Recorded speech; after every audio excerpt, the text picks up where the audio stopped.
오늘은 이번하고 그다음에 다음 회에 걸쳐 가지고 정보 보완할 건데요.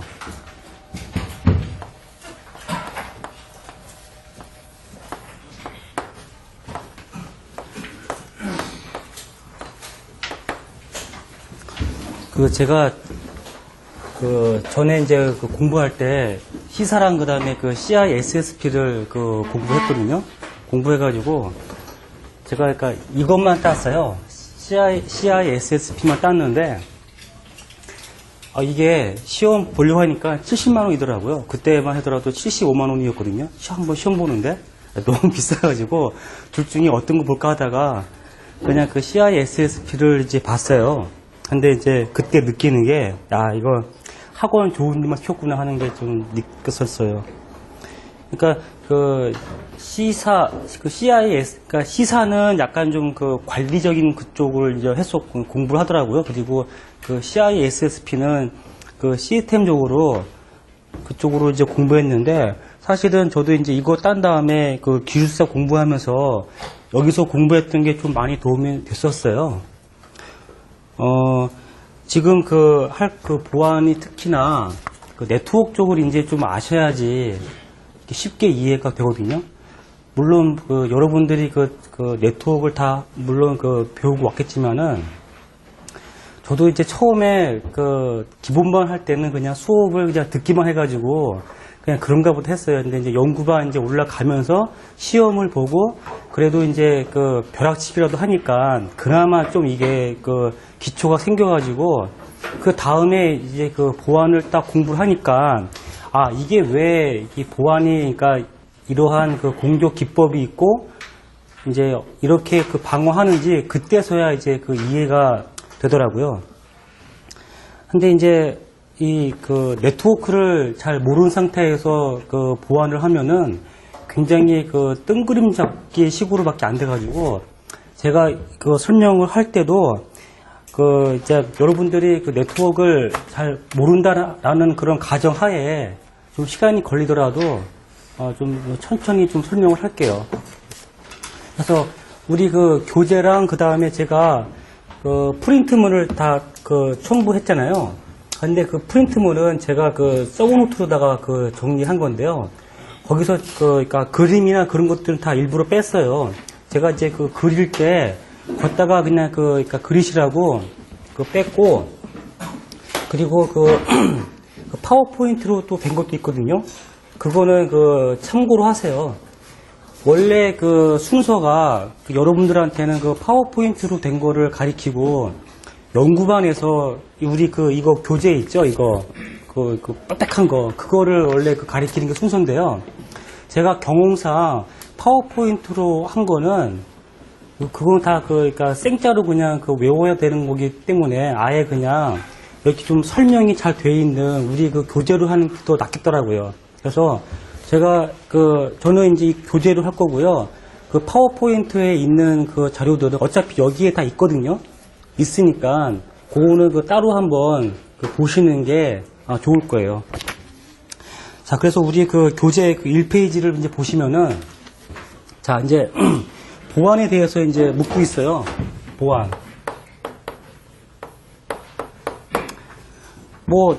보안이야 이제 사실은 뻔하죠. 그러니까 내가 갖고 있거나 알고 있는 것들을 다른 사람이 그것을 탈취하더라도 무슨 소리인지 모르도록 하는 게 보안의 그런 시초인데요. 근데 제가 이제 여러분들한테 말씀을 미리 좀 드려야 하는 게, 특히 이 보안은요, 제가 이제 지금은 프로그램 개발하고 있지만은 제가 전에 보안 업체에서도 일을 했는데, 그런 보안 솔루션들을 이제 회사에서 구입을 하면은 그것을 이제 현업에다가 적용을 하다 보면은 뭔가 에러나 그런 자잘한 그런 버그가 있어요. 그러면은 원래 원청 그러니까 만든 회사가 대부분은 다 미국 회사거든요. 그래서 미국으로다가 이제 이러이러한 문제가 있다라고 이제 이메일을 보내면은 미국에서는 다시 이메일을 인도 쪽으로 다시 그러니까 포워드를 또 시키더라고요. 그러니까 결국에는 코어 쪽은 다 인도 사람들이 다 개발을 하는 거예요. 그러면은 그걸 받아가지고 미국은 그냥 그것들을 이제 관리하고 마케팅하고 영업하고 이제 그것만 하더라고요. 그러니까 어떻게 돼요, 이게?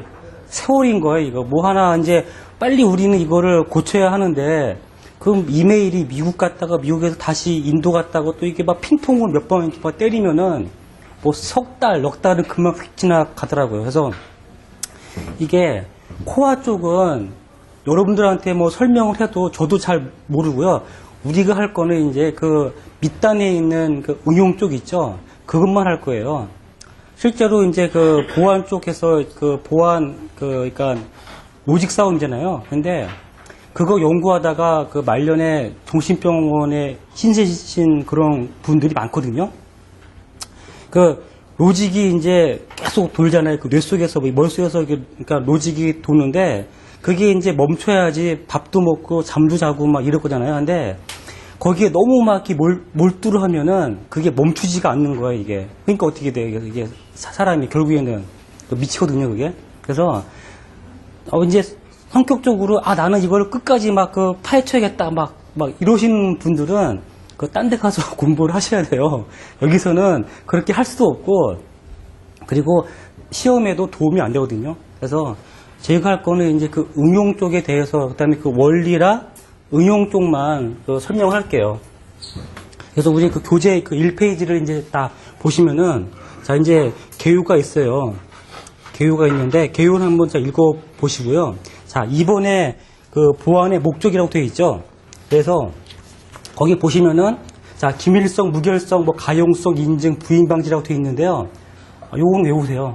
이거는 뭐 앞글자만 따서 외우든지 아니면은 뭐 그냥 하여간 요거는 외우세요. 어차피 이거는 그 외우게끔 되어 있거든요. 그래서 제가 이제 외우라고 하는 것들은 꼭 이 문제뿐만 아니고 응용을 다른 문제에다가도 응용할 수 있는 것들이 있어요. 그런 것들은 제가 다 외우라고 제가 그 말씀을 이제 드릴게요. 그래서 저도 이거는 그냥 뭐 기무가부 뭐 이런 식으로다가 그냥 앞글자만 따서 그냥 외웠거든요. 자, 그래서 자, 기밀성 이게 참 그러니까 그 발음을 정확하게 해야 되는데 이건 한마디로 해서 암호화잖아요. 그래서 자, 암호화라고 하는 것은 내 자료가 다른 사람한테 탈취가 되더라도 그 내용을 탈취한 사람이 알 수 없게 하는 거죠. 그게 이제 암호화겠죠. 그 다음에 자, 무결성이라고 하는 것은 뭐냐면은 제가 전에 그 CJ 옥쇼핑에서도 약간 그 운영 쪽으로 다 근무했었거든요. 제가 그 프로그램 개발하는 게 나쁜 점이 될 수도 있지만 그 좋은 점이 업체를 많이 왔다 갔다 해요. 그래서 이제 남산에서 이렇게 올라가서 이제 보면은 높은 건물들은 내가 한 번씩은 다 가봤더라고요. 이렇게 뭐 LG 타워부터 해가지고 63 빌딩부터 해가지고 뭐 이렇게 좀 크거나 좀 큰 그런 건물들은 짧게는 6개월, 길게는 한 1년 정도 다 그게 파견 나가서 이제 그 근무를 이제 했었거든요. 자, 그래서 근데 제가 그 중에 하나가 그 홈쇼핑 CJ 옥쇼핑에서도 좀 근무했었어요. 저기 그 사당역 그 인도권 그쪽에 있는데요. 자, 무결성이라는 건 뭐냐면은 내가 홈쇼핑에서 내가 이렇게 10,000원을 결제했는데 청구서에 10만 원으로 이게 결제했다고 이게 날라오거든요. 그런 수가 있어요. 그것을 뭐라고 하냐면은 자, 무결성이 이제 파괴됐다라고 이제 이야기를 해요. 내가 이제 어느 입찰에 정부에 1억을 써서 딱 냈는데 거기에는 1억이 한 5억으로 얘가 바뀌어 있는 거예요. 그것을 뭐라고 해요? 안에서 그 데이터가 바뀐 거잖아요. 그것을 그 무결성이 파괴가 됐다. 이제 그렇게 이야기를 해요. 자, 그 다음에 자, 가용성이라고 하는 것은 이제 제가 그 홈쇼핑에서 딱 근무하는데 어떤 분이 계속 그 장난 전화를 하세요. 계속 그냥 죽으라고 하면 어떻게 돼요? 정상적으로 물건을 구입하려고 하는 사람들이 전화를 하면 항상 통화 중이겠잖아요. 그것이 이제 그 가용성이 파괴가 됐다라고 이야기 하거든요. 가장 대표적인 게 도스죠. 도스라는 것은 내가 뭐 상대방의 뭐 정보를 탈취하거나 뭐 그런 게 아니죠. 계속 장난 전화를 해가지고 상대방이 정상적인 서비스를 할 수 없게 하는 게 도스잖아요. 자, 그것을 이제 그 가용성이라고 하고요. 자, 인증이라고 하는 것은 작성자가 본인인지 확인하는 건데 가장 쉬운 예가 또 주민등록증에 붙어 있는 사진이죠. 예, 사진을 딱 보면은 얼굴과 사진을 딱 비교하면은 아, 이 사람이 맞구나 라고 이제 확신할 수가 있잖아요. 그래서 이제 그 서양에서는 그 인증을 하는 대표적인 수단이 그 사인이잖아요. 이렇게 사인하는 거고, 동양권에서는 그 도장을 찍는 건데, 사인보다는 도장이 더 확실하죠. 왜냐하면은 사인은 누가 흉내를 낼 수도 있는 거에 반해서, 자, 도장은 만약에 본인이 도장 관리를 못해가지고 누가 대신 도장을 찍어도 역시 그것은 그 도장을 갖고 있는 사람이 책임이잖아요. 자, 그렇듯 그 도장, 그러니까 인장 문화가 오히려 더 인터넷에서는 뭐 책임이나 그 권한 같은 거를 하기가 쉬워요. 그래서 그 뒤에 하겠지만은 뭐 인증 아니면은 뭐 PKI 뭐 그런 게 있거든요. 그게 다 우리 그 도장 문화를 바탕으로 한 거예요. 그래서 이제 여러분들 그 통장 만들 때 보면은 인장을 딱 찍은 다음에 그것을 이제 그 반으로 접어가지고 비교 이렇게 하잖아요. 특히 이제 그 막도장 같은 게 다 똑같아 보이지만은 그거의 그 기계의 그런 미세한 차이에 의해 가지고 다 이렇게 틀려 이게 같은 게 없거든요. 그래서 비교할 때 항상 그 종이를 반으로 접어가지고 이렇게 막 맞춰보고 막 그 짓을 해요. 근데 그게 상당히 그 암호학적으로 안정돼 있어가지고 그 전자 결제나 그런 게 전부 다 우리 그 인증 그 인간 문화를 바탕으로 해서 개발했죠. 그래서 뭐 FBI나 뭐 그런 데서도 우리나라에서 개발한 그 PKI가 굉장히 안정적이다라고 인정했어요. 자, 그렇고 그 다음에 자, 부인 방지라고 하는 것은 뻔하죠. 이제 막 나 이거 뭐 그러니까 주문한 적 없다고 막 우기는 거죠. 분명히 홈쇼핑에서는 이 사람이 속옷 10벌을 주문해서 배송했는데 기껏 그 사람은 막 빠득빠득 막 우기는 거예요. 나 주문한 적 없다고. 자, 그때는 필요한 게 그 부인 방지할 수 있는 그 기능이죠. 그래서 그 사람이 뭐 사인이나 아니면은 뭐 인감이나 자, 이 사인은 네가 한 거 맞지 않냐. 그러니까 네가 주문한 거다라고 할 수 있는 게 바로 그 부인 방지겠죠. 자, 그리고 이제 그 이번에 이제 보시면은 보안 기술의 분류라고 되어 있어요. 그래서 자, 이것은 이제 볼게요. 우리 제 그 나눠준 그 노트 있잖아요. 거기에 보시면은 그 1페이지에 뭐 지금 꺼내세요. 그것도 할 거거든요. 왜냐면 제가 그거를 다 써야 되는데 쓰면은 너무 시간이 걸려가지고 자, 미리 다 그러니까 써놓은 거예요, 그냥. 자, 1페이지에 보시면은 그 목표라고 이제 그 돼 있고요. 그 다음에 나번에 자, 고려사항이라고 하는 것은 뭐 보안, 그러니까 그 보안 정책이라 해가지고 자, 보안 정책이 은행하고 그 다음에 학원 같은 데는 다 틀리겠죠. 당연히 은행이 더 그 보안 레벨이 더 높겠죠. 그 다음에 어느 정도 수준으로 다 그 네트워크를 감시할 건지, 그리고 그 보안은 항상 이래요. 다 그게 도움이 드는데 사실 그 CEO 입장에서는 보안이라는 부서 자체가 참 이거 하는 일은 없어 보여가지고 되게 없애고 싶어 해요. 근데 굉장히 이제 그 비효율적인 그런 그 부서라고 딱 생각을 하는데 항상 그 사건이 뭔가 이게 터져야지 이제 그때서야 이제 일을 하거든요. 그래서 자, 이제 자기가 갖고 있는 데이터의 속성이 어떤 건지, 그래서 이거를 어디까지 보호를 해야 하는지, 자, 그런 것도 이제 그 고려사항이고요. 자, 그 다음에 이게 그 대외적인 서비스인지 아니면 대내적인 서비스인지 뭐 그런 것도 그 고려사항에 들어가고요. 그 답안에 보시면은 뭐 방해가 한마디로 그거죠. 도스고, 자, 가로채기가 그 뒤에 할 거예요. 그 스니핑이고요. 그 다음에 불법 수정, 그 다음에 위조, 뭐, 자, 그런 게 있습니다. 자, 그리고 이제 2번에 보안 기술의 분류인데요.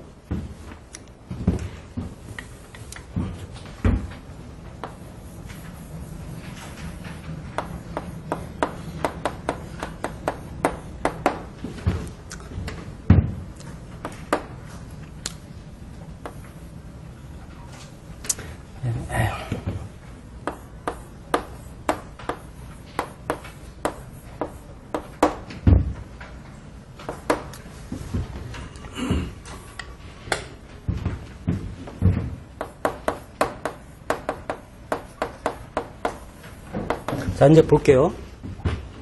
자, 이게 이제 그 시스템이죠, 이게. 자, 시스템이면은, 자, 시스템 여기 안에 뭐가 있겠어요? 데이터가 있죠? 그죠? 자, 항상 뭐, 그 데이터가 이 안에 있겠고요. 그 다음에, 자, 시스템을 이제 보호하기 위해서 인증하겠죠? 인증, 그리고,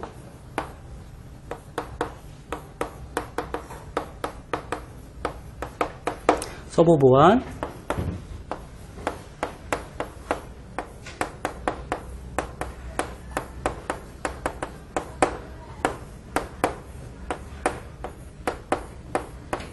자, 이제 크게 생각을 하면은, 어떠한 그 인터넷 서비스를 하기 위해서는, 분명히 그 안에는 다 시스템이 있어요. 자, 시스템이 있으면은, 그 시스템 안에는, 요 표시가 이제 그 DB인데요. 데이터베이스인데요. 데이터베이스 안에는 당연히 그 데이터가 있겠고요. 자, 이 시스템 자체에서도 관리자가 이제 그 어드민 계정으로 들어가서 관리하거든요. 대부분은 다 어드민하고, 그 다음에 패스워드는 뭐 1234, 뭐 1111. 다 뻔해요. 아니면 뭐 느낌표 123. 다 이게 거의 바뀌는 거 없더라고요. 그게 이제 인증이고요.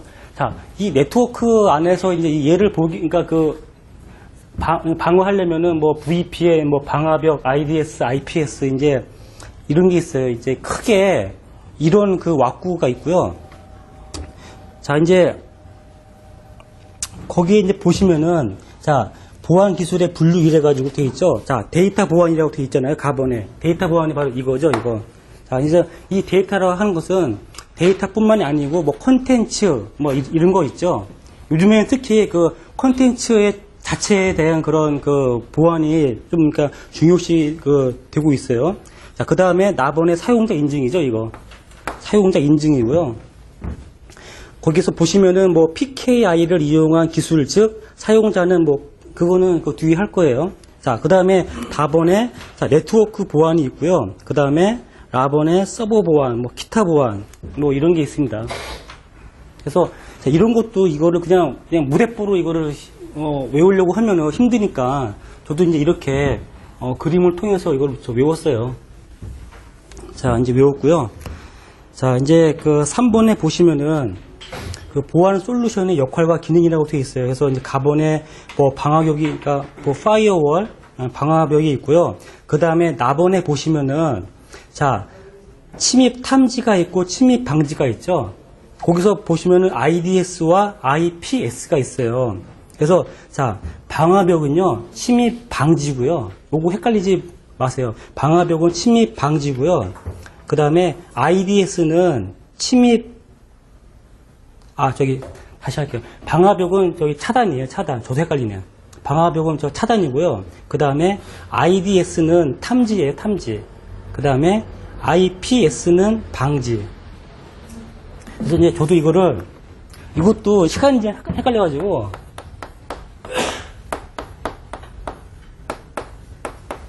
자, 저도 그러니까 이렇게 외웠거든요. 차탄방 이래가지고 이것은 방화벽이고요.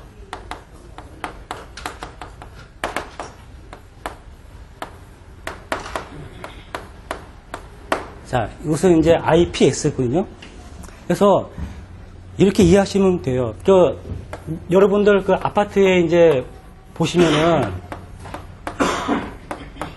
자, 여기 앞에 그 경비원 아저씨 있잖아요. 사실 이 방화벽은 가장 비슷한 개념이 이 안에 계신 그 경비원이에요. 이것은 이제 안에 이제 그 뭐 이상한 외부인이 다 들어오면은 그 경비원 아저씨가 다 차단하죠. 누구시냐고 묻고 막 이러잖아요. 그런데 문제가 이 가장 뚫리기 쉬운 게 경비원이에요, 사실은. 이렇게 돌아서 가면은 이거 다 뚫리죠. 예. 거의 뭐, 특히 뭐, 도둑놈이 작정하고서 딱 들어오면은 경비원 아저씨가 못 막잖아요. 나이도 많고 막 이래가지고. 자, 그래서 그것을 좀 보완하기 위해서 나온 게 침입 탐지. 요 IDS인데요. 이 IDS는 이거 보시면 돼요, 이거. CCTV. 뭐냐면은 각 층마다 CCTV를 설치한 거예요. 그래서 이 경비원 아저씨가 항상 요 경비실에만 앉아 있으니까 뭐 다른 층에 도둑이 든 거를 모르잖아요. 그것을 좀 예방하기 위해서 각 층마다 그 CCTV를 다 이렇게 설치한 거예요. 이렇게 해가지고 감시를 하는 거죠. 그런데 얘도 문제가 있어요. 다 털린 다음에 어떻게 뭐 막을 수 있는 방법이 없잖아요. 그래서 이게 나온 게 IPS거든요. IPS가 이거라고 보시면 가장 그러니까 무난해요. 침입 방지죠, 이거는. 캡스. 자, 캡스는 뭐예요? 도둑이 들었다고 하면은 출동하죠. 출동해서 직접 그 도둑을 잡잖아요. 그러니까 이 IPS도 능동적으로 그 네트워크를 변형시켜가지고 침입을 막아내죠. 탐지하는 것뿐만이 아니고 탐지도 하고 얘를 그 공격을 방어도 해요. 그래서 뭐 이렇게 뭐 된 건데 대부분 다 이게 다 같이 있죠. 이게 같이 있고요. 뭐 그 방화벽을 그러니까 보통 한 방화벽이 한 2천만 원, 3천만 원 막 이러거든요. 그래서 그거를 그 중소기업 같은 데서는 방화벽이 필요하다 하니까 그걸 사요. 그거를 사는데 딱 택배로 이제 그 방화벽이 오면은 요만한 그 박스 하나가 딱 이렇게 오거든요. 하면은 처음에는 야 이거 뭐 잘못 온 거 아니야? 딱 그 생각이 딱 들 정도로다가 단초에 그 안에 딱 열면은 그 교재밖에 없어요. 그러니까 매뉴얼 있죠. 그거밖에 없고 그 매뉴얼 맨 끝에 그 CD 하나 있어요. CD 하나 있고 그다음에 그 CD 뒤에 그 쿠폰 있죠. 교육용 쿠폰 그거밖에 없어요. 그러니까 그게 뭐냐면은 저런 노트북이나 데스크탑에다 그거를 깔면은 그 자체가 방화벽이 이제 되거든요. 걷다가 막 설정하고 막 이래야 되는데 그거 모르니까 그 쿠폰을 가지고 교육을 받자는 거죠. 그래서 이제 신입사원한테 그럼 너 한번 가봐라고 해서 이제 그 교육 시켜서 오면은 모르죠. 그냥 잘 모르겠는데요. 그리고 또 매뉴얼도 다 영어예요. 환장하죠, 이게. 이제 그런데 자, 다시 한번 그 그림을 쫙 그릴게요.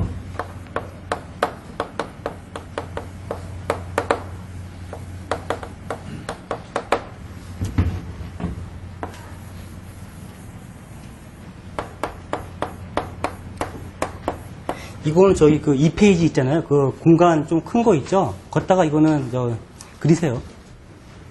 자, 이것을 우리가 보안과 방화벽이라고 할게요. 자, 원래 그 TCP/IP는요, 태생 자체가 보안이라는 것을 아예 고려를 하지 않고 만들었어요. 그때는 뭐 해커도 없었고요. 설마 이거를 해킹해서 뭐 하겠냐 하는 생각이 사실 주였거든요. 그래서 전혀 이런 그 개념 없이 설계를 한 게 바로 그 TCP/IP입니다, 이게. 그래서 여기에는 당연히 뭐 사용자도 붙고요. 그 다음에 또 당연히 여기에는 뭐 해커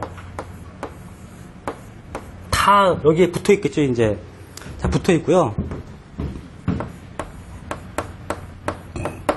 이게 이제 그러니까 그러니까 라우터인데 그 외부 라우터라고 할게요. 이제 바깥에 있는 그 라우터고요.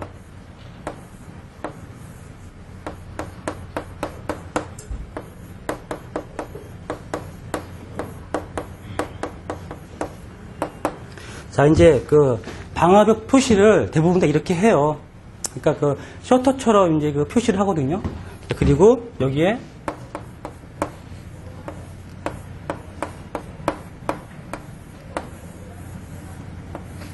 자, 여기 이제 그 IDS랑 그 IPS를 여기다가 이제 그 구성을 하고요. 그 다음에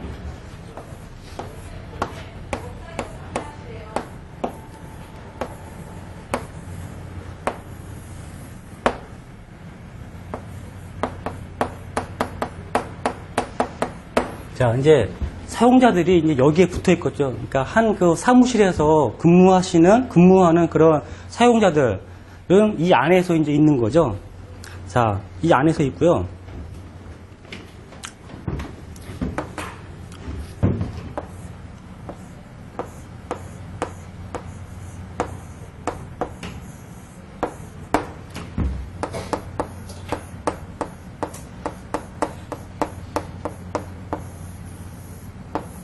자, 이제 이거는 그 업체마다 다 틀려요. 이거를 여기 외부 라우터에다 할 수도 있고요. 아니면 그냥 방화벽에다가 설치도 많이 하는데요. 자, DMZ라는 것은 이제 뭐냐면은 방화벽이 딱 맞고 있죠. 외부랑 그다음에 내부랑. 하지만은 여러분들 그 기업에서 그 홈페이지는 운영하잖아요. 근데 홈페이지에 그 사용자 게시판 같은 건 있어야 하거든요. 그거 어디다가 설치하겠어요?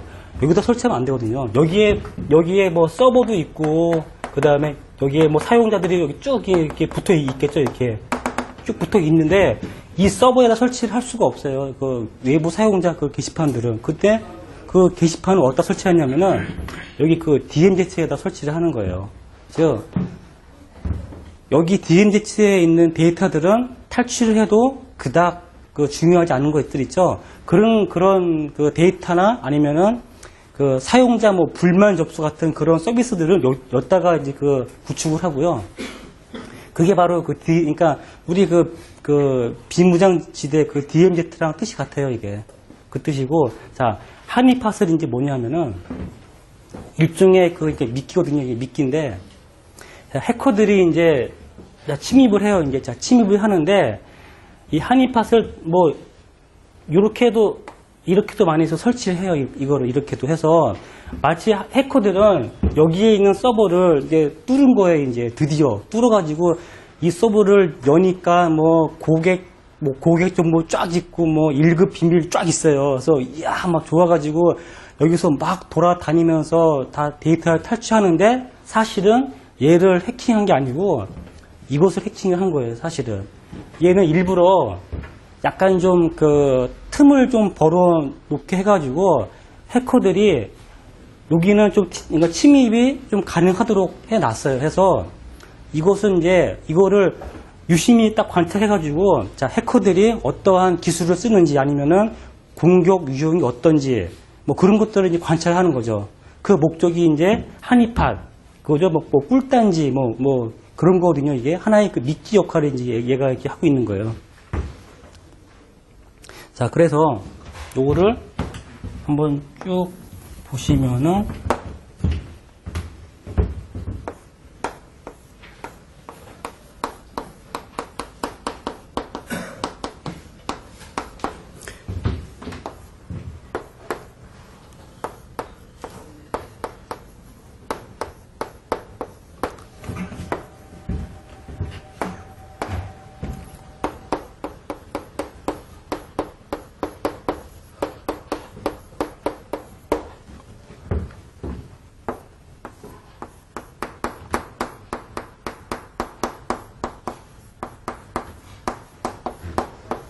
자, 이제, 그죠?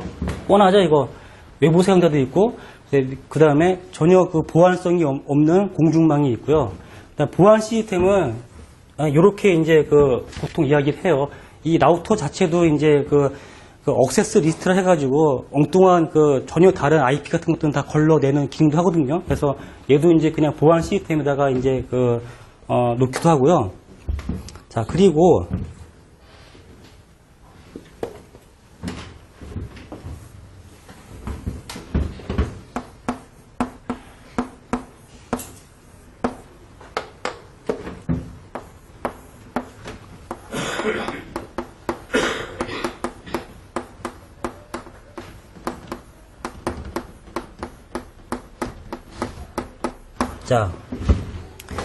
자, ESM이 이제 뭐냐 하면은, 여러분들이 큰 회사도 그렇지만은, 조그만 회사는요, 이것들을 이제 운영하려면은, 적어도 이제 자격이 있는 보안 관리자를, 그죠?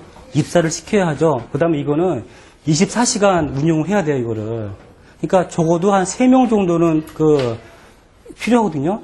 근데 사실 뭐 그 사람들이 뭐 등급이 뭐 작은 것도 아니고 굉장히 큰 부담이 돼요. 그러니까 이 ESM 업체에다가 그냥 맡기거든요. 그래서 그 ESM 업체를 딱 가면요.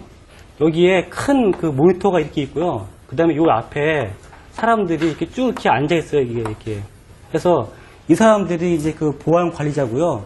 이 사람들은 24시간 뭐 3교대, 4교대 하면서 계속 이거를 관리해요. 그리고 여기에 이제 이렇게 그 서울시 그 지도가 있고요. 자기랑 그 저기 계약을 맺은 업체들이 여기 이렇게 딱 이게 있어요. 이렇게.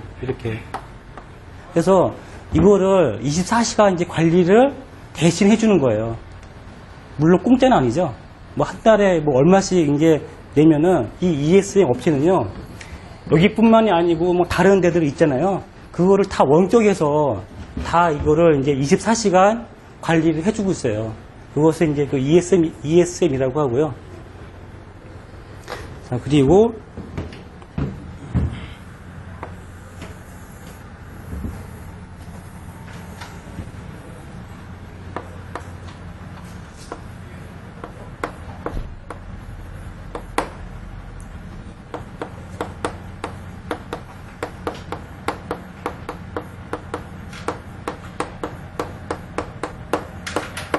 자, UTM이라는 이제 개념도 있어요.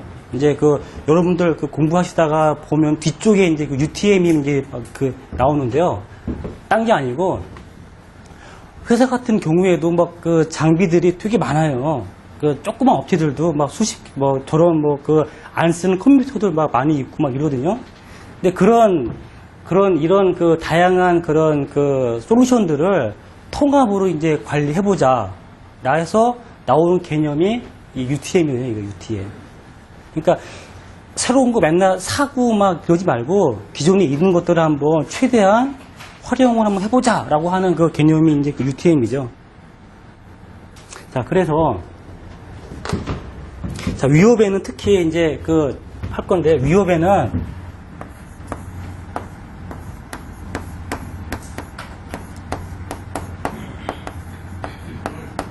외부 위협이 있고요. 그 다음에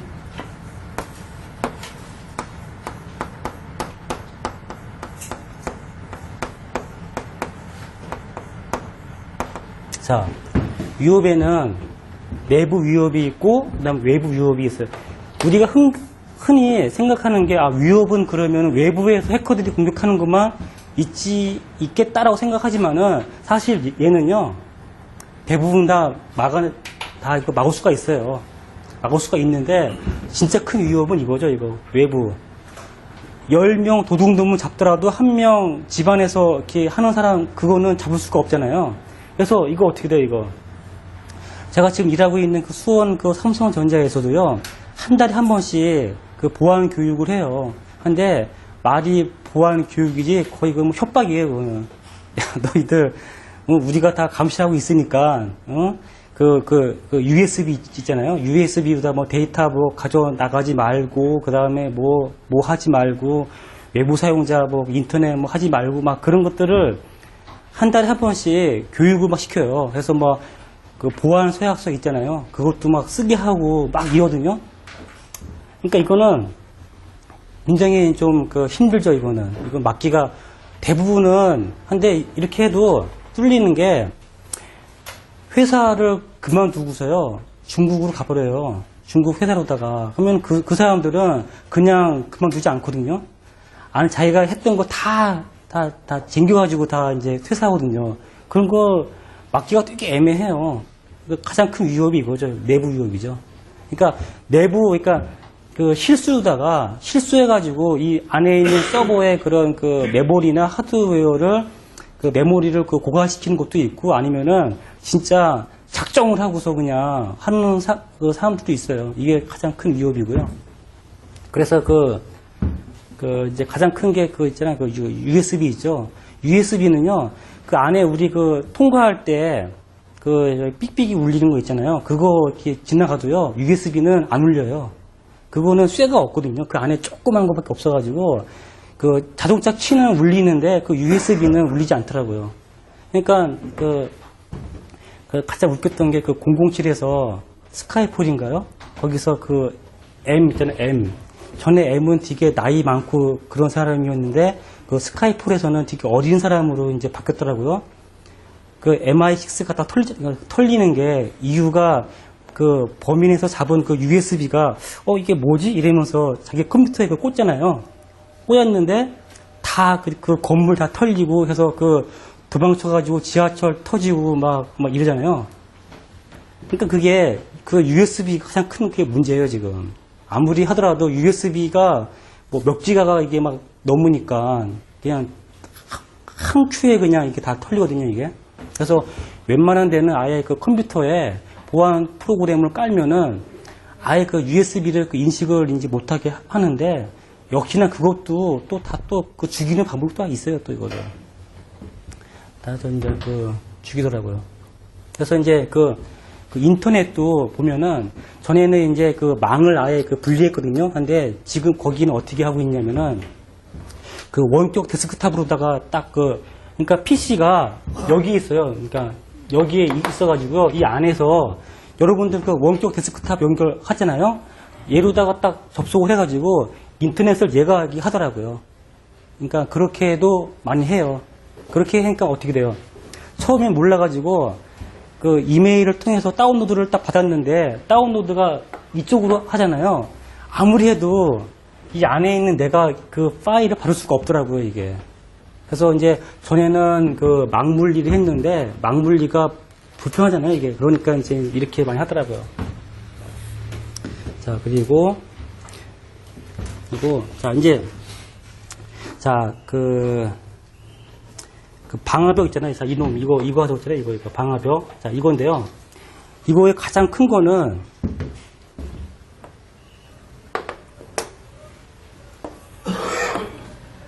여기에,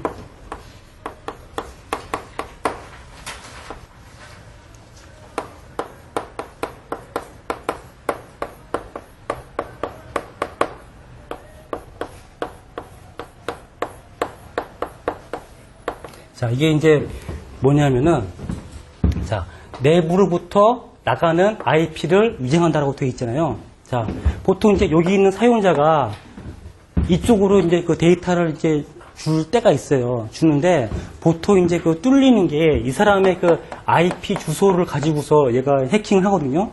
그러면은, 마치 얘가 이제 그 송신자 IP를요, 이 방화벽 IP로 얘가 바꿔버리는 거예요. 그래서 마치 그 데이터가 방화벽에서 나간 것처럼 얘가 바꿔주거든요. 그게 이제 그 내부로부터 나가는 IP를 위장을 하는 게 방화벽의 첫 번째 그 목적이고요. 또, 이게 또 있죠, 이게.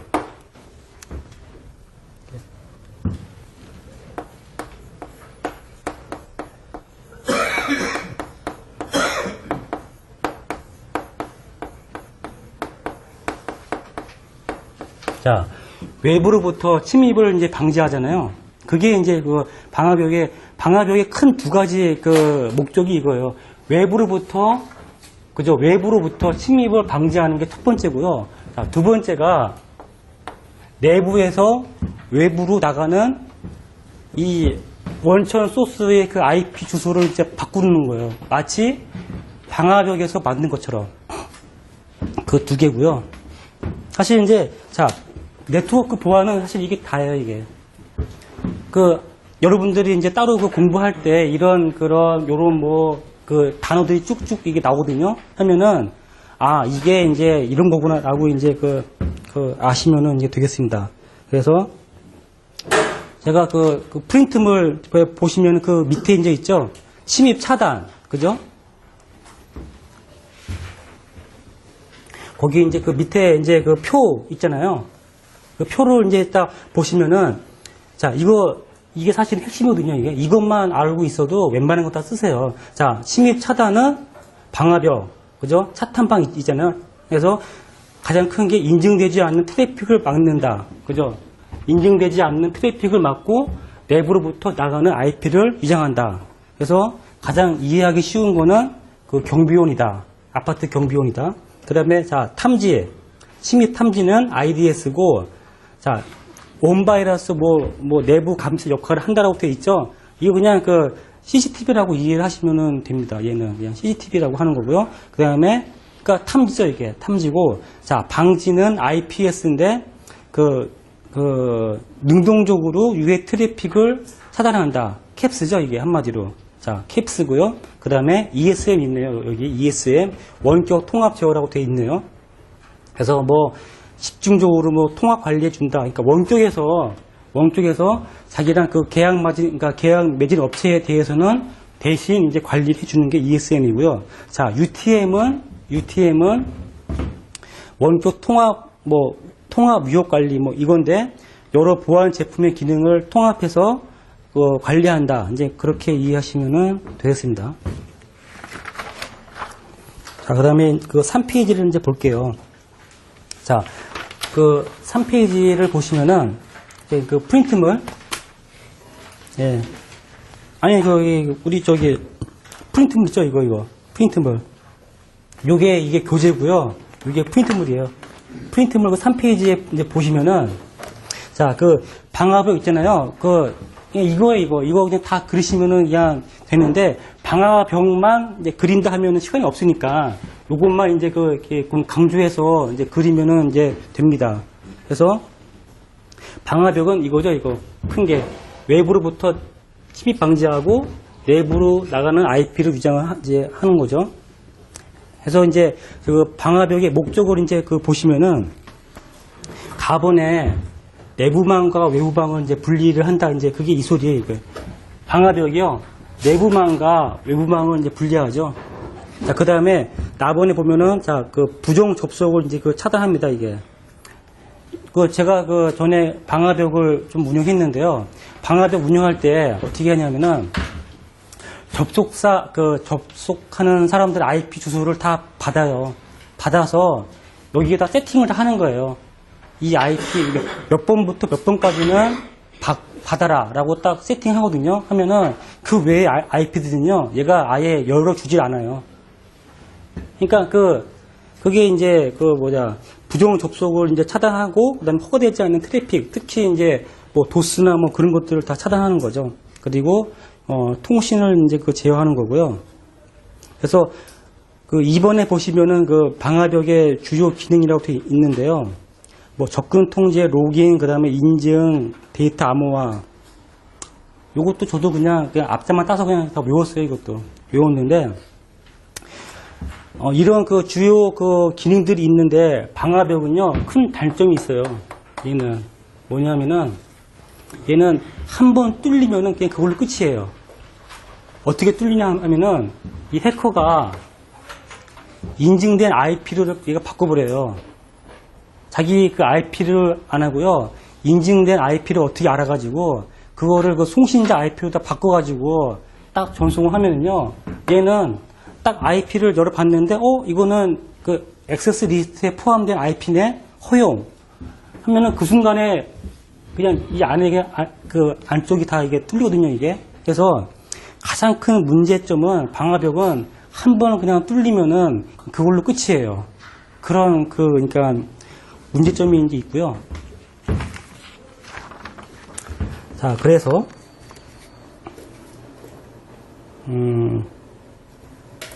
예, 그렇고요.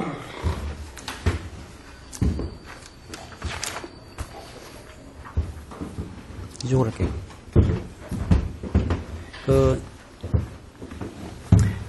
이곳은 이제 제가 따로 좀 정리를 한 건데, 네트워크에 관련된 책을 이제 보시면은 한 권 좀 두꺼운 게 있어요. 근데 그게 인터넷이 되는 전 과정을 이게 설명한 그런 책이 있는데요. 제가 아무리 봐도 그걸 설명하지 않고서 이제 해킹 기법 같은 거를 얘기해봤자 별로 이게 와닿는 게 이게 없겠더라고요. 해서 제가 한 1시간 정도 인터넷이 이제 어떻게 해서 인터넷이 되는 건지 좀 설명을 좀 할게요. 그래야지 그 뒤에 이제 해킹이나 아니면 도스 그런 게 좀 이해가 이제 되거든요. 이것은 따로 제가 정리한 거니까 따로 좀 이렇게 좀 쓰세요.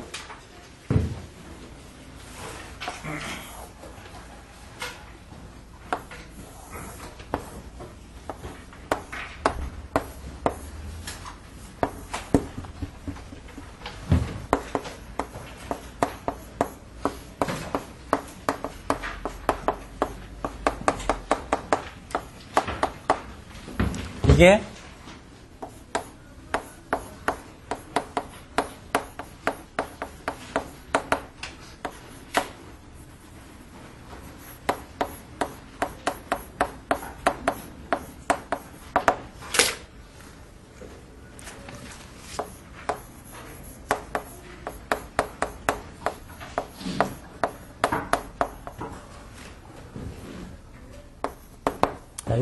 요렇게만 써도 이제 충분하거든요. 자, 여러분들이 이제 그 컴퓨터를 딱 해서 그 이메일을 해서 이메일에 뭐 안녕하세요라고 한 다음에 엔터를 땅 쳤어요. 그러면은 이제 그 컴퓨터 안에 이제 얘가 이제 논리적으로 이게 있거든요. 그래서 이 물리는요, 랜 케이블 있죠? 그거예요. 그래서 이제 얘가 랜 케이블 통해 가지고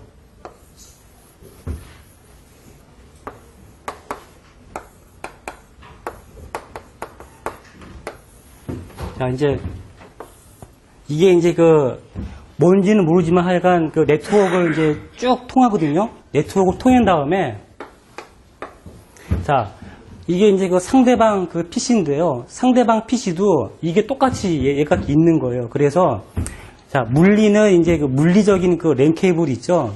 그거고요. 자, 데이터 링크, 이거 보통 이제 이것을 보통은 그냥 뭐 맥파이라고 이제 많이 이야기를 해요. 자, 이제 맥이 이제 뭐냐면은 그 이더넷 카드 있죠? 그 랜 카드. 여러분들 그 랜 카드에 이제 보시면은 이런 PC에는요, 이런 랜 카드가 꽂혀 있잖아요. 그래서 여기에는 그 맥 컨트롤러가 있고요. 그 다음에 여기 그 밑에는 송신 버퍼, 수신 버퍼가 있어요. 그래서 이제 그 버퍼에 있는 거 가지고 이제 그 데이터를 이제 막 보내고 하는데, 그게 바로 이제 맥이라고 하거든요. 맥 컨트롤러. 그 다음에 네트워크는 이게 IP고, 그 다음에 얘가 이제 TCP죠, 이게. TCP고, 자, 응용이 우리 그 네이버닷컴 뭐 이런 식으로 그 응용 프로그램 있죠? 그거를 이야기하는 거예요. 그래서 이런 그 계층이 컴퓨터 안에 논리적으로 얘가 딱히 있는 거죠, 이게. 자, 그래서 여러분들이 이제 그 메일로 해가지고 뭐 안녕하쇼라고 한 다음에 딱 엔터를 딱 쳤어요. 그러면은 이게 이제 여기서 이제 그 이메일을 이제 했다 이거예요. 이메일을. 여기서 자, 이제 응용해서 하나의 그 데이터가 있겠죠. 그러면은 얘가 밑으로 이제 그 표현 계층으로 이제 내려옵니다. 그러면은 얘가 앞에 표현 계층에서요, 얘가 앞에 그 헤더를 딱 붙여요. 그래서 이거를 여기 PCI라고 하고, 그 다음에 얘를 PDU라고 하는데, 이게 중요한 게 아니고요. 자, 앞에서 이제 그 헤더를 이제 붙이고요. 자, 이제 얘가 다시 또 이제 세션 계층으로 이제 내려오잖아요. 그러면은 얘가 다시 요 자체를 하나의 그 데이터로 딱 인식을 하고요. 요 앞에 또 헤더를 얘가 또 붙여요, 이거를. 그래서 얘가 다시 PCI고, 이 전체가 다시 PDU가 이제 되거든요. 자, 이런 식으로 해서 앞에 이제 헤더를 이제 붙이고요. 그 다음에 이제 이 전달 계층이잖아요. 요 TCP에서는요.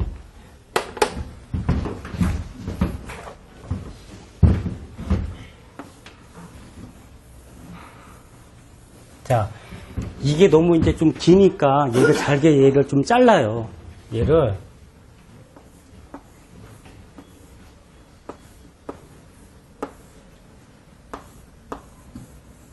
이 전체를요, 막 잘게 얘를 자른 다음에요, 여기 앞에다가 또 헤더를 이렇게 하나씩 붙인다, 이렇게. 헤더를 이렇게 붙여요, 이거. 헤더를 이제 붙이는데요, 여기에 이제 순서가 이제 바뀌면 안 되니까 여기 앞에 순서 번호를 여기 붙여요, 여기에. 순서 번호를 얘는 1번, 2번, 3번. 이런 식으로 그 순서 번호를 이제 붙이고요. 자, 그 다음에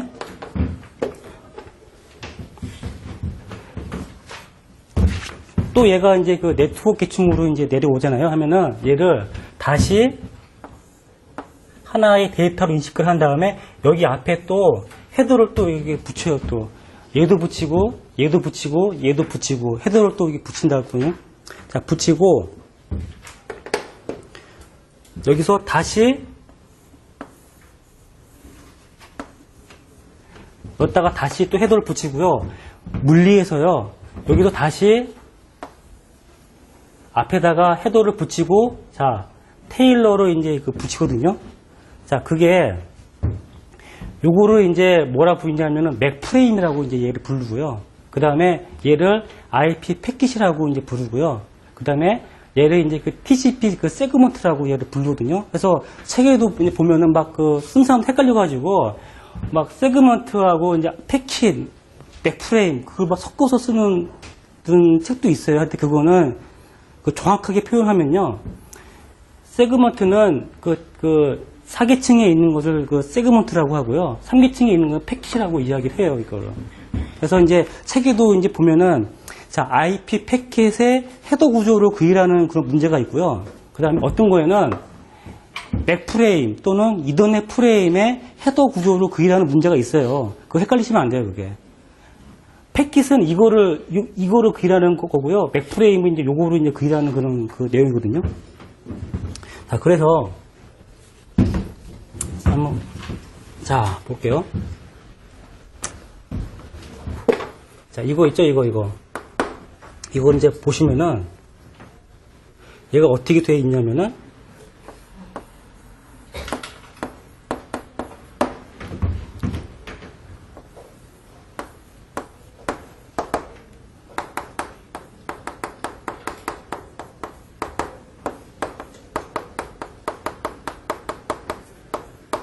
여기 앞에 요 헤더 있잖아요. 요거 헤더.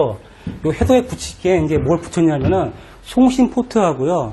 그 수신 포트를 이 앞에다 붙인 거예요. 하면은 자, 이제 포트가 이제 뭐냐면은 포트가 그 HTTP는 80이고요. 그러니까 이게 프로그램 그 넘버라고 아이디라고 이제 보시면은 돼요. HTTP는 자, 80이고요. 그다음에 텔넷은 23번이고 FTP는 자, 21번. 자, 이게 이제 처음에 이 포트라는 개념이 왜 이제 나왔냐면은 옛날에 그 전축이 있죠, 전축. 전축에 보면은 이제 구멍들이 쫙 있잖아요. 그 다음에 여기에 그 잭을 이렇게 꽂죠, 이게. 이게 바로 포트예요, 이게 포트. 얘가 해서 뭐 80, 뭐 23번, 뭐 21번 이래가지고 여기에다 이게 잭을 이제 꽂아서 이렇게 썼거든요, 이거를. 그런 개념을 도입을 한 게 바로 이 포트라고 이제 보시면은 되고요. 그냥 이거는 프로그램 아이디라고 봐도 그냥 무방합니다, 그냥 이거는. 그래서 여기에 사실 이거는 같겠죠. 자, 인터넷을 하면은 80 포트 어차피 다 똑같잖아요. 뭐 내가 인터넷을 하는데 뭐 상대방이 뭐 딴 거 하지 않으니까 해서 보통 이거는 그냥 8080 이렇게 얘가 박혀 있고요. 자, 그 다음에 이거 있죠, 이거. 얘를 한번 딱 잡아가지고 이제 볼게요. 얘는 어떻게 되어 있냐면은 여기에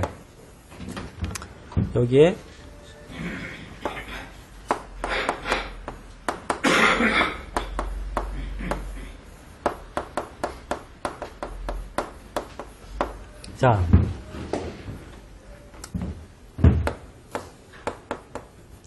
이제는 그 전달 계층에서는요, 이놈 자체를 하나의 데이터로 딱 인식을 해요. 그래서 얘는 딱 캡슐화를 시키고 그 앞에 헤더 요거 붙이잖아요. 그 헤더에다 뭘 붙이냐면은 송신 보내는 사람 IP를 붙이고요. 수신 받는 사람 IP를 여기다 뒤에다 붙여요. 그리고 물론 요 앞에 뭐 그 순서 번호도 어딘가 있겠죠. 근데 여기서 중요한 게 그 IP 주소니까 여기에 이제 그 IP를 붙이고요. 그 다음에 이거 있죠, 이거 네트워크. 얘는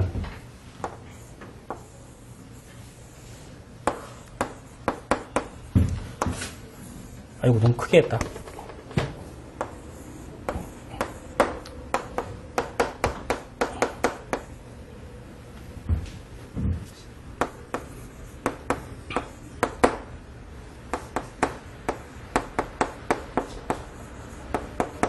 자, 수신 맥이랑요, 앞에는 수신 맥 어드레스를 붙이고요, 뒤에는 송신 맥 어드레스를 붙여요. 이제, 자, 이런 식으로 이제 앞 헤더를 이제 탁탁탁탁 붙이거든요.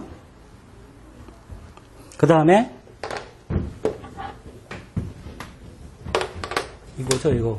이거죠.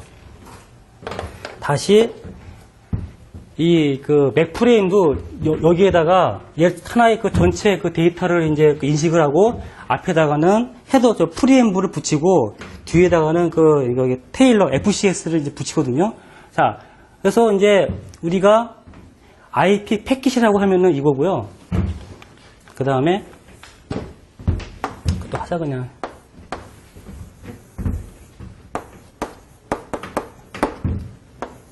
여기에 프리앰블이 붙고 그 다음에 요 뒤에다가 FCS를 여기 딱 붙여요. 해서 그 책에서 할 때 문제가 이런 식으로 이제 나오거든요. 이게 이제 그 맥 프레임 또는 이더넷 프레임이라고 해요. 이더넷 프레임에 대해서 설명하시오라고 하면은 얘를 설명을 해야 되고요. IP 패킷 이러면은 이제 이놈이고요. 그 다음에 세그먼트 막 그 문제 그 책 일단 보면은 뭐 세그먼트당 뭐 어쩌고저쩌고 뭐 그런 말이 있어요. 그러면 도대체 그 세그먼트가 뭐야 하면은 이거예요, 이거. 이렇게. 앞에 IP가 붙는 거를 세그먼트라고 이야기하거든요. 그러니까 이게 어려운 게 딴 게 어려운 게 아니고 이 용어가 막 섞여 있어요, 이게. 그래서 이게 헷갈리거든요, 이게. 그래서 요거만 이제 알고 계시고요. 그런데 자, 어딨지? 아, 이거죠, 이거. 그, 맥이 그러면 이제 뭐냐라고 이제 하는데, 맥.